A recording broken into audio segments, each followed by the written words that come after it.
The morning after our wedding, my husband's mom handed me a list and said, "From now on, you'll be cooking, cleaning, and serving the family. That's your duty as a wife." My husband just smiled and said, "It's tradition." I smiled back and said, "Then you're going to love the new tradition I just started." Their smug expressions disappeared the second they saw who I had invited.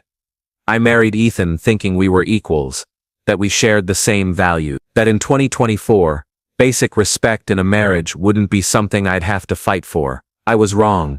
We got married in Charleston, South Carolina. Beautiful ceremony, amazing food. Everything felt like a dream. The next morning, I walked into the kitchen still floating from the day before, until I saw Ethan's mom, Diane, sitting at the table sipping her coffee like some sort of old-school head of the household. She smiled and slid a printed list across the table. "From now on," she said sweetly, "these are your responsibilities as a wife." I actually laughed, thinking it was a joke. But the list said, cook every meal for the household, clean the house daily, do Ethan's laundry, serve Ethan and his father before yourself, never argue with Ethan, ask permission before making plans. Attend all family gatherings and help with setup and cleanup. Always look presentable. Respect the family hierarchy. I slowly put the paper down. "You're serious?" Diane nodded like this was completely normal. Ethan, standing behind her, just shrugged. "It's tradition, babe." In that moment, I realized exactly what kind of man I had married, and exactly what I was going to do. Before I could even respond, the doorbell rang. Perfect timing. "Who's that?" Ethan asked. I walked past him, and opened the door. Standing there in crisp uniforms were two professional cleaners and a personal chef. "Right on time," I said, stepping aside. The cleaners, two women in matching polos, gave a polite smile. The chef, a middle-aged woman named Andrea, nodded. Diane gasped. Ethan froze. "What is this?" Diane snapped.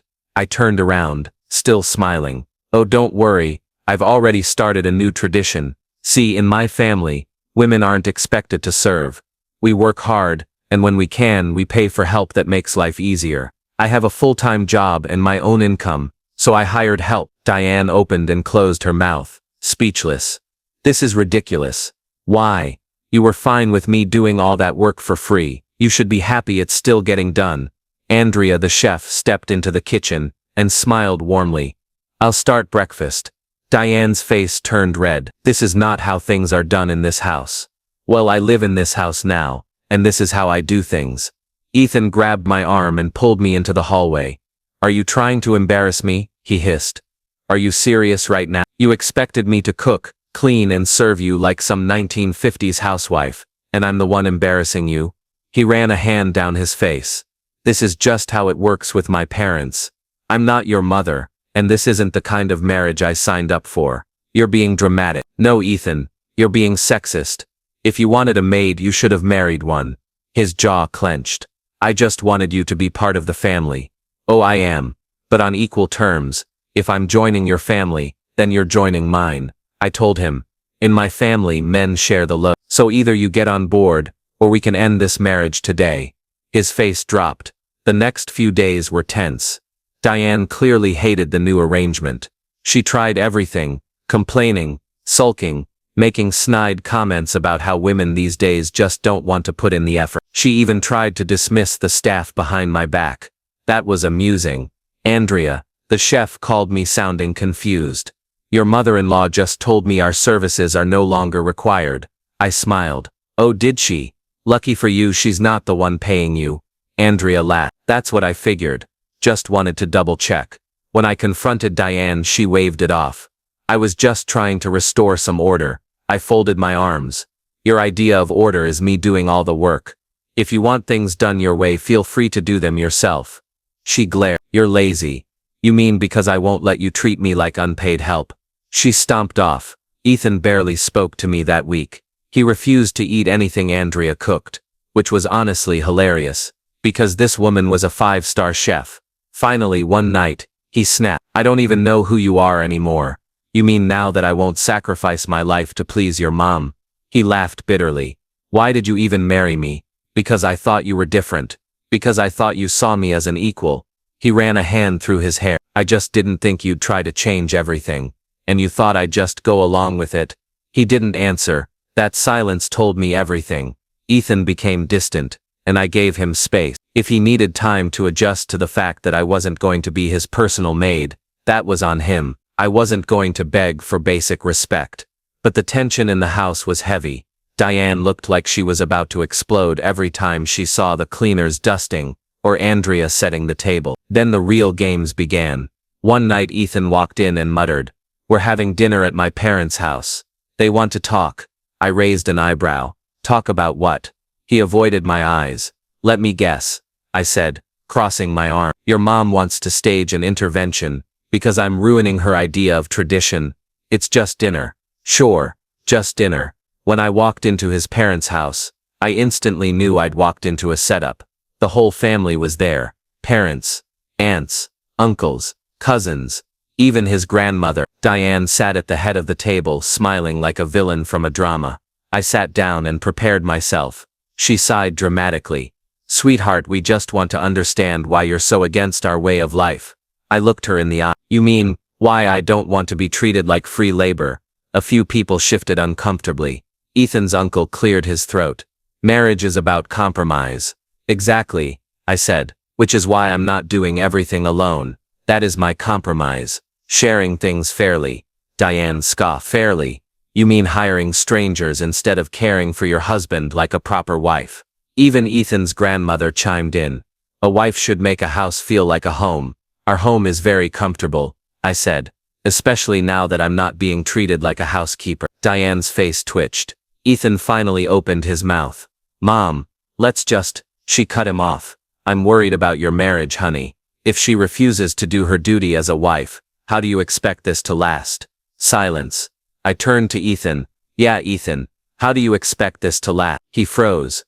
And in that moment I realized something. He never thought I'd actually hold the line. He had assumed that I'd eventually give in, that I'd get tired, give up, and fall in line with their idea of marriage. But I didn't. And now, he had no idea what to do. Diane saw his hesitation and jumped in. "Darling," she said, reaching across the table to grab his hand, "it's not too late. You can still fix this. Fix this." Like I was the problem. I stood up. "I'm done." Ethan looked at me panicked. "Wait." I turned to Diane. "You want control over your son? Fine. But you don't get to control me." Then I walked out. Ethan came home late that night. I was already in bed scrolling through my phone when he walked in looking exhausted. "I'm sorry," he muttered. I set my phone down. "For what exactly?" He sighed. "For all of it. My mom ambushing you. The list. Everything." I waited. Then he continued. "You have to understand. This is how I was raised. It's normal to me." I clenched my jaw. "So your normal means I have to suffer?" He shook his head quickly. No, that's not what I mean. He ran a hand through his hair. "I feel like I'm stuck between you and my mom." I exhaled slowly. "No, Ethan. You're stuck between the past and the future. You need to decide which one you want to live in." His shoulders sagged. "I don't know how to make her happy and make you happy at the same time." I stared at him for a long moment.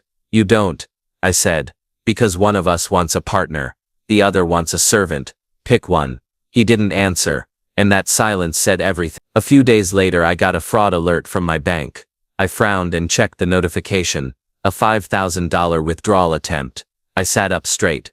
It was from our joint account, the one Ethan and I opened for shared expenses. I clicked the transaction details. Wire transfer. To Diane. My stomach dropped. I immediately called the bank and blocked the transaction. Then I stormed into the living room, where Ethan was watching TV like nothing had happened. "Did you try to send your mom $5,000 from our account?" He flinched, then had the nerve to look annoyed. "It's not a big deal. Not a big deal." My voice was dangerously calm. "You didn't even tell me." He rolled his eyes. "It's my money too." I laughed. "Oh, so now we share responsibility. That's funny, because last week I was just the wife who had to do everything alone." He sighed. "She just needed help." I cut him off. "No, she's testing boundaries and you let her." He had no argument. I turned away. "I'm taking my name off that account tomorrow." Ethan sat up. "Wait, hold on. No, Ethan. I don't trust you. Not with my time. Not with my money." Not with my future. His face fell. Are you leaving me? I paused, then walked away without answering, because I needed to figure that out for myself. I didn't sleep that night. I stared at the ceiling while Ethan slept beside me, completely unbothered. I was done, fully, completely done. The next morning I went straight to the bank. I removed my name from the joint account, opened my own, transferred all my savings, and updated every direct deposit. Then I did something I should have done a long time ago. I called a lawyer, not for a divorce, not yet, but I needed to know my options. I needed to be ready. That night, I came home to something that would have been hilarious if it weren't so pathetic. Diane was sitting in my living room, in my house, with her husband, and a priest. I stared. What is this? Diane smiled sweetly. An intervention. I laughed. You're joking. Ethan stepped forward. I just thought maybe you'd be open to hearing their perspective. My perspective, Diane said, crossing her legs, is that you are destroying your marriage because of your selfishness. I looked at Ethan. You let her in our house. He sighed. She's my mom. I nodded. And I'm your wife. Diane scoffed. Not for long if you keep acting like this. I turned back to her. Let's cut the act. You don't care about our marriage. You care about control. That's what this has been about from the start. She gasped dramatically. How dare you? The priest, who had been silent until now, finally spoke. Marriage is about compromise.